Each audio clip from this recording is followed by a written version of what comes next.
to take arterial sample for arterial blood gas analysis, at first we need to locate our radial artery, and we will keep our wrist in a semi-extended position to fix the vessel.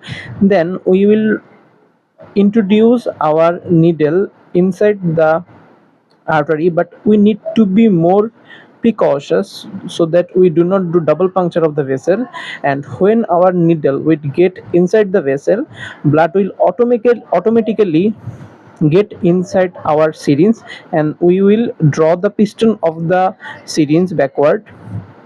We need to keep in mind that we need to use a heparin washed syringe. We will get a heparin washed syringe by taking heparin inside the syringe, and we will expel the heparin. And this syringe that will be used in this procedure, and after we have taken the whole sample like this way, we will transfer it as soon as possible in an ice pack. We can commonly use ice cream pack for this procedure. Thank you.